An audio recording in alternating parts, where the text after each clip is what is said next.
పాకిస్తాన్ ఆక్రమిత కాశ్మీర్లో పరిస్థితులు మరింత ఉద్రిక్తంగా మారాయి.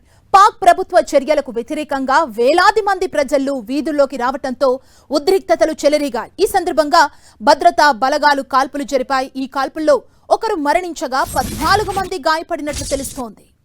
పీఓకేలో ఆందోళనలకు నాయకత్వం వహిస్తున్న జాయింట్ అవామీ యాక్షన్ కమిటీ నేతల్ని ఇటీవల అరెస్టు చేయడం, సంస్థపై కఠిన చర్యలు తీసుకోవడాన్ని నిరసిస్తూ ప్రజలు పెద్ద ఎత్తున ర్యాలీలు నిర్వహించారు.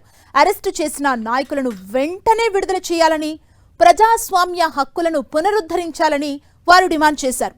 దద్యాల్, మీర్పూర్ వంతెనపైన ముజఫరాబాద్లోనూ ఈ నిరసనలు తీవ్ర రూపం దాల్చాయి. నిరసనకారులు భారీ సంఖ్యలో చేరుకోవడంతో పలు ప్రాంతాల్లో భద్రతను కట్టుదిట్టం చేశారు.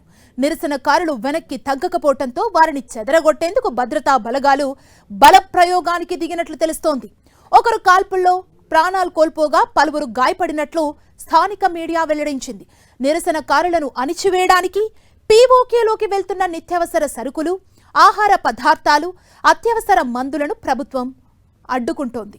అటు పాక్ ఆక్రమిత కశ్మీర్లో ఉద్రిక్తతలు తీవ్ర రూపం దాల్చడం, పాకిస్తాన్కు వ్యతిరేకంగా నినాదాలు మిన్నంటుతుండటంతో జాయింట్ అవామీ యాక్షన్ కమిటీ నేత సర్దార్ అమన్ ఖాన్ భారత సాయాన్ని కోరారు.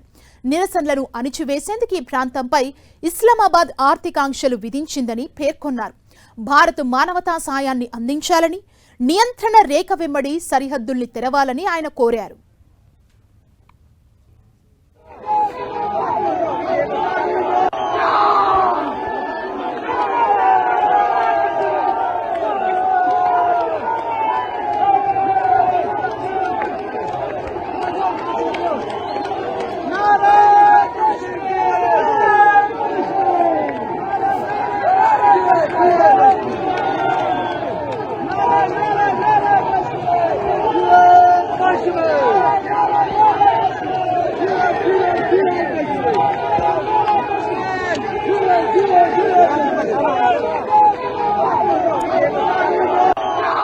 భారత్ తమకు ఔషధాలు అందించాలని జేఏసీ నేతలు అభ్యర్థన చేశారు. అల్లర్లతో అట్టుడుకుతోంది పాక్ ఆక్రమిత కశ్మీర్. మనం చూడొచ్చు దానికి సంబంధించిన విజువల్స్ ని. పాకిస్తాన్ రేంజర్ల కాల్పుల్లో ఒకరు మృతి చెందారు, మిగతా వారికి గాయాలయ్యాయి. వారందరూ హాస్పిటల్లో చికిత్స పొందుతున్నారు. పాక్ ప్రభుత్వానికి పీఓకే నేతలు అల్టిమేటం జారీ చేశారు.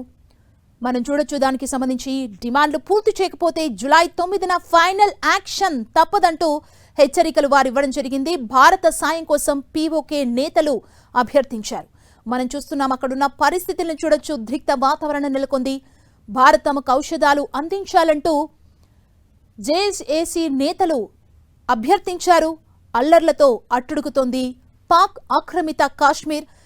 ఇక్కడ కాల్పుల్లో ఒకరు మృతి చెందారు, మిగతా వారికి తీవ్ర గాయాలు కావడంతో వారిని ఇమీడియట్ గా హాస్పిటల్కు తరలించి చికిత్స అందించేందుకు వారు ప్రయత్నం చేస్తున్నారు.